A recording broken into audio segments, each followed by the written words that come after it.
if I perhaps just run back to what preceded last year, the original concept arose from a BVA ethics and welfare group issue where we were looking at potential welfare compromises arriving at agricultural shows.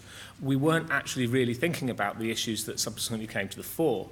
We were really trying to think as to whether we could work with agricultural shows, particularly the very small agricultural shows, just to ensure that they were thinking in terms of biosecurity, welfare, pigs out in heat, contingency planning for if an animal gets loose, that sort of thing.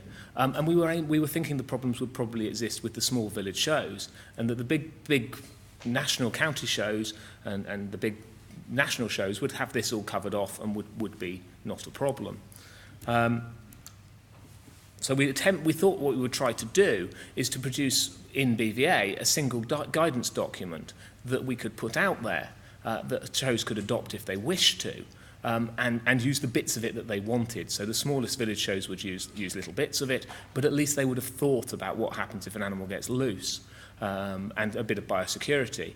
And if the larger shows wanted to use it, then that would be available to them.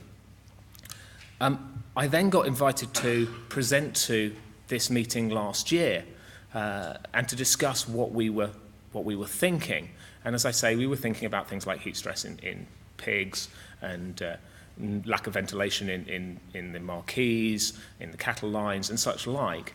So I made some inquiries with some people around my practice who were heavily involved in the showing world and discovered the issues that I came and ended up presenting on to you last year about sealing of teats, gassing of udders, etc., which was obviously somewhat we hadn't expected to be talking about. So I say we ended up discovering quite a lot of potential animal abuse and potential breaches of the rules. As I said, I presented this all last year and left London happy in the knowledge that the job was done and I could quietly creep back to Shropshire and that was the end of it. What actually happened was the press got hold of it and it got quite a lot of press interest. Nationally, it was picked up by the Mail on Sunday, the Telegraph, and Farmers Weekly ended up running several pieces on this. And I'm very grateful to the BVA press office and Carl for fielding most of these press inquiries. When people were ringing the practice, I was just giving them Carl's number and they were sorting it out. It was also picked up an awful lot by local press associations, and you'll notice that most of these are heavily agricultural areas. So it was a lot of the papers in the southwest, again up in the sort of Cumbria area. There was a little bit around my area in Shropshire. Veterinary Practice picked up on it, and there was a great long list of local newspapers who ran stories on this. The results of this was that we almost let the genie out the bottle, and suddenly something that we thought we were going to just be doing ourselves, other organisations wanted to talk to us to and work on the whole problem together. And it really is a good example of BVA then working with other organisations, bringing in its specialist divisions, particularly BCVA, to contribute to the discussion and the debate. Breed societies and the shows reiterated and enforced their rules. The rules about all this stuff going on were clearly there, but they'd become difficult to enforce and perhaps in some cases weren't being particularly enforced, but they are now, and I'm told that talking to people that they are being well enforced and that the problems are disappearing because people are afraid of being caught being banned from showing and that will seriously impact on their livelihood. So we also then at BVA started talking with the Association of Show and Agriculture Organisations to produce an animal welfare plan, which is actually what we originally set out to try and do and got slightly waylaid with this issue that we uncovered. The good news is that this is now being circulated and released this month out to all the shows and organisations.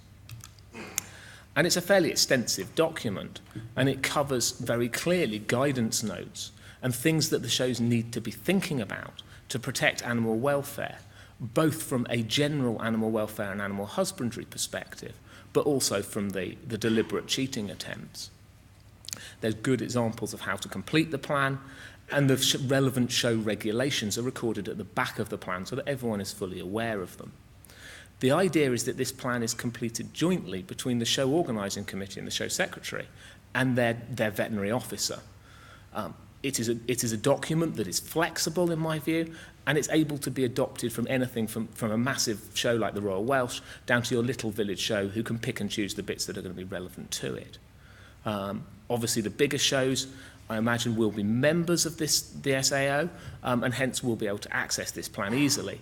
But I would be fairly certain, and if I'm wrong, Carl, please correct me, if you're approached by your local village show and you want to get a copy of this, then I'm quite sure BVA will provide you with a copy to work through with them.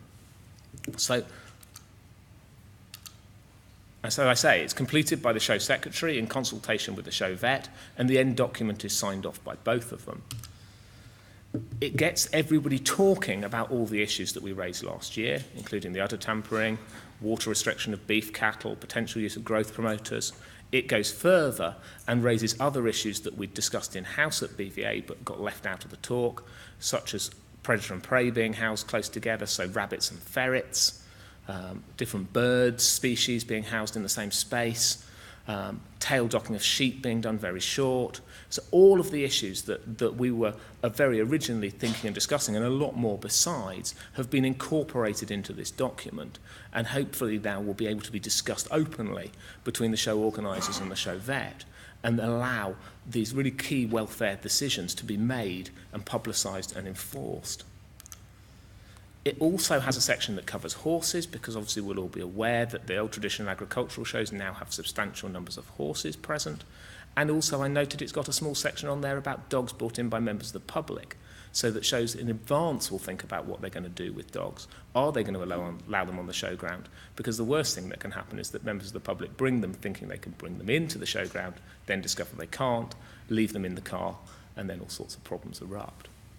So it gets them hopefully thinking. And I'm quite sure all these issues with the big shows were being thought about beforehand, but I suspect it will get some of the littler shows, perhaps who are, if I say run by amateurs, but well-meaning people, who perhaps have got less agricultural connections, to really think about the issues before there's a problem.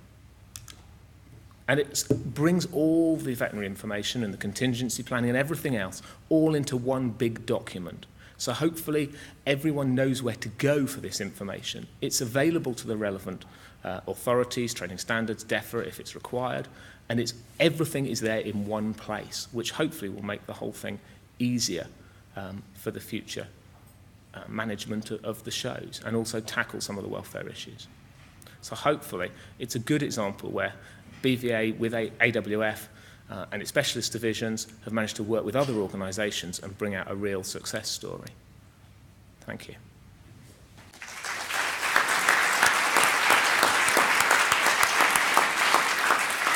Thank you, David. A wonderful example of a practical outcome to some of the debate. Are there any questions again from the floor, please, or comments? Ian?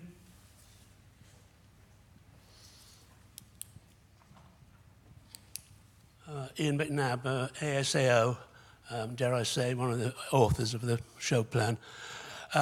One small point, you did say that at the end it was to be signed off by the show vet. We had issues with that particular procedure, as it could be construed as being a certificate. And therefore, I think you'll notice it has on the bottom of the plan that the vet is to put his name in block capitals. So no way can we have it thought to be a certificate. So I hadn't clicked on that. No, you've only I had scanned to the bottom and saw there was a thing for show secretary and show vet and assumed it was you've only had it for a couple of days. I'm sorry I've been so late. Okay, thank you. I think there's a comment on that at the back.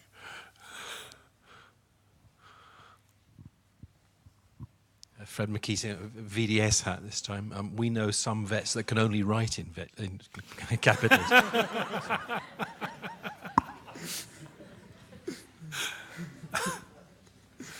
Any other comments, please?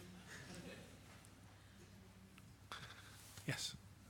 Hello, it's Charlie Mason from the Humane Slaughter Association, but actually for this question I'm wearing my Rutland Agricultural Show hat. Our society used to be a member of ASAO. For the last several years I've been trying to persuade them to rejoin and failing spectacularly. If a show society doesn't have a copy of this, would it be taken a dim view of in various quarters? I mean, would you advise that as part of our due diligence, whether or not we are members of ASAO, we need to get hold of one of these? I would think it's an easy way of ensuring your due diligence is completed, because it gives you everything you need to think about in one clear source and one place to get it, and to gather all your thinking and documents together in one location. But I don't think anyone suggesting it would be the only way of achieving that, but it just might be an easy way of achieving it. In, God forbid, the case of a prosecution for anything that might happen, the absence of this would go against us.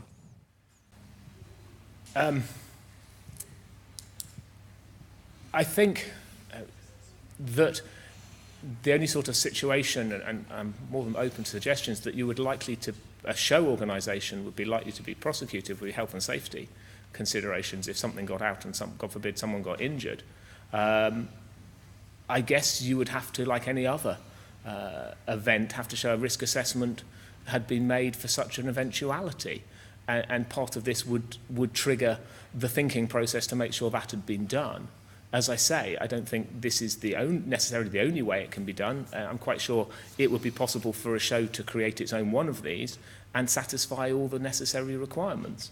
But it may just be an easy way of doing it because someone's done the pre-thinking for you. Over here, please. I'll go to Peter first, and then over here. Yeah, thanks for an excellent update.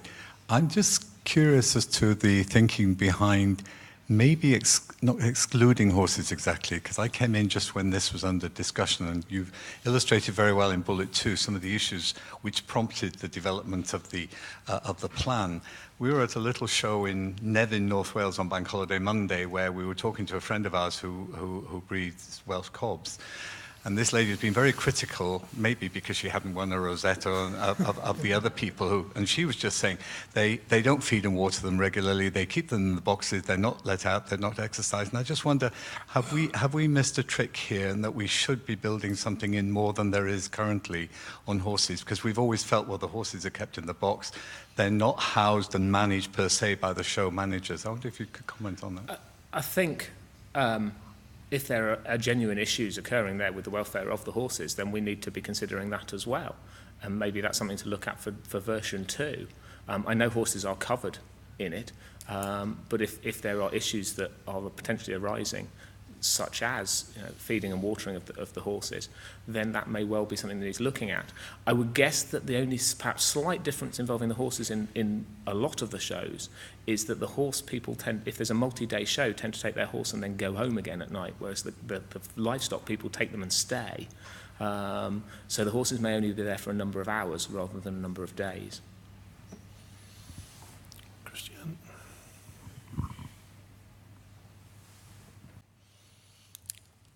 After Christian, just one comment in the middle from Peter. Thank you. It's Christiane Glossop, Chief Veterinary Officer for Wales. I really welcome this. I haven't seen the document and I look forward to reading it. I've spent many an hour sitting with the organisers of the Royal Welsh Show Society, just going through some of the welfare implications of the hot weather, and then inevitably they change all the ventilation and then it pours with rain and it's freezing for the next 5 years, and they're cursing me for all the investment, and so on.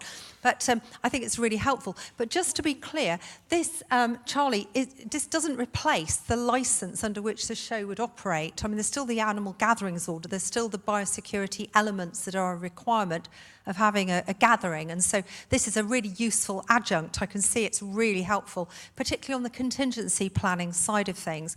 And just one suggestion, I think perhaps it should be called the Animal Health and Welfare Plan for shows, because you've already talked about biosecurity and so on. But I really look forward to reading this, and also then, finding myself in a position of discussing it with people like the big shows as well as the little ones.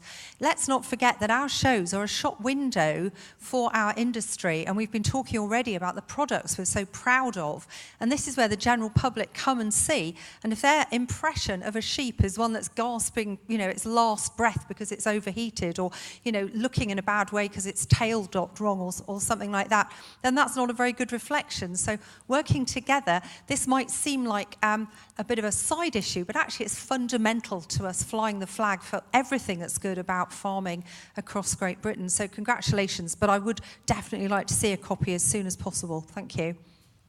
Peter? Peter Ginman speaking as chairman of this certification committee at Royal College. Can I just suggest I'd be very happy to look at this for you as an entity. I'm intrigued by the idea, just as VDS has indicated, that veterinary surgeons using capital letters somehow manages to avoid them being seen as having the duty of care implied by their name being present.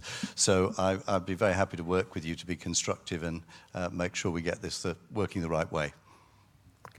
Thank you. And thank you very much, David. Thank you.